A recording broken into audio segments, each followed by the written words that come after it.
Hi everyone, I'm Sudhanshu. I live in Germany and welcome to my channel.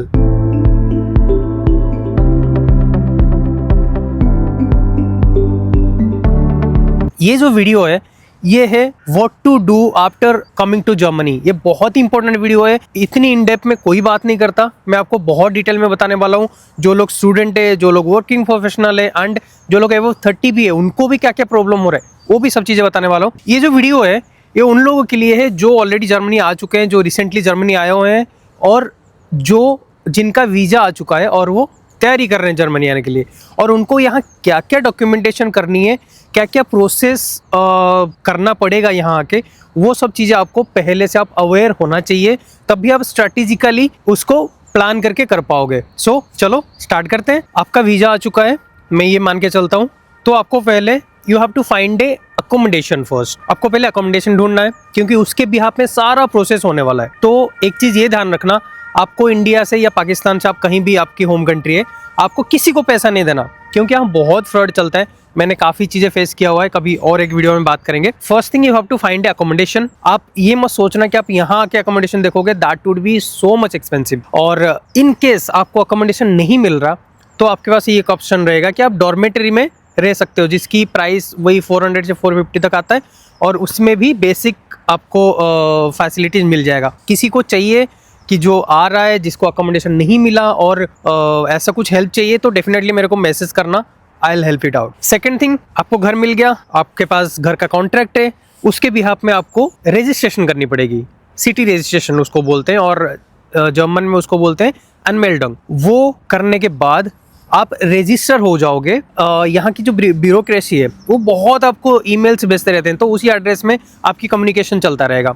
सो उसके लिए आपको basically चाहिए होगा आपका पासपोर्ट और आपका घर का कॉन्ट्रैक्ट, और वो घर का कॉन्ट्रैक्ट साइंड होनी चाहिए आपकी ओनर के थ्रू। एंड इसके ऊपर मैं एक डेडिकेटेड वीडियो बना रखा है, उसकी लिंक दे दूंगा, आप उसमें जाके देख लेना। जब सिटी रजिस्ट्रेशन हो गया, आपकी ब्लॉक्ड अकाउंट को एक्टिवेट करानी पड़ेगी। मैंने अपनी ब्लॉक्ड अकाउंट एक्सपैट्रियो के थ्रू करा था, सो उसमें मेरा बैंक ओपनिंग भी था, ब्लॉक्ड अकाउंट भी था और हेल्थ इंश्योरेंस भी था, इंक्लूडेड था सब कुछ उसमें। सो मेरे को इतना दिक्कत नहीं हुई। मैंने अनमेल्डंग और एनरोलमेंट लेटर एंड मेरा वीज़ा तीनों अपलोड कर दिया था, तो ऑटोमेटिकली वो हो गया था। बट आपको पहले क्या करना पड़ेगा, आपकी कुछ दूसरी प्रोवाइडर है, ब्लॉक्ड अकाउंट प्रोवाइडर है, तो आपको बेसिकली वो करना पड़ेगा। वो करने के बाद आपकी ब्लॉक्ड अकाउंट रिलीज होगा, आपके बैंक अकाउंट में आएगा। फॉर एग्जाम्पल, आप पैकेज के थ्रू नहीं आ रहे हो, आप अलग बैंक अकाउंट खोलोगे, सो उसके लिए क्या करना पड़ेगा, उससे पहले आपको जैसे कि स्पार्कस, जो जिसको ओपन करने के लिए आपके पास मिनिमम 6 मंथ्स की वीजा होनी चाहिए एंड आपके पास टैक्स आईडी होना चाहिए। वो टैक्स आईडी क्या होता है? टैक्स आईडी एक आईडी होती है, जहां आपने सिटी रजिस्ट्रेशन करवाया वहां से कुछ ही दिन के बाद वो आईडी जनरेट हो जाता है, आप उसको ले सकते हो। अदरवाइज 1 हफ्ते के बाद वो आपके पास आपके एड्रेस में वो मेल कर देते हैं, और इन केस आपके पास नहीं आया तो फिर आप जाके ले लो, कोई भी आसपास की रात हाउस से जाके आप ले सकते हो। आपकी बैंक अकाउंट खुल गया, आपकी हेल्थ इंश्योरेंस एक्टिवेट हो गया एंड आपकी ब्लॉक्ड अकाउंट भी एक्टिवेट हो गया। जब आपकी हेल्थ इंश्योरेंस एक्टिवेट हो जाता है, वहाँ एक सोशल सिक्योरिटी नंबर जनरेट होती है। जैसे कि एक जो हेल्थ इंश्योरेंस होता है वो 2 टाइप की होता है, एक पब्लिक और एक प्राइवेट। पब्लिक हर चीज कवरेज देता है, आपको बहुत अच्छा होता है पब्लिक लेना, बट वो सर्टन एज के लिए ही होता है। आप 30 से एबव हो तो आपको पब्लिक नहीं मिलेगा। सो ये ध्यान रखना, आप प्राइवेट में हेल्थ इंश्योरेंस करा रहे हो उसमें क्या दिक्कत है, पब्लिक में क्या दिक्कत है। पब्लिक में आपको जो सोशल सिक्योरिटी नंबर है वो आपको इजीली आपकी घर पे वो पोस्ट कर देते हैं, बट प्राइवेट में वो नहीं मिलता। प्राइवेट में आपको अप्लाई करना पड़ेगा, एक पेंशन ऑफिस में जाके अप्लाई करना पड़ेगा, एंड वहाँ पे 10-12 दिन लग जाते हैं सोशल सिक्योरिटी नंबर आने में।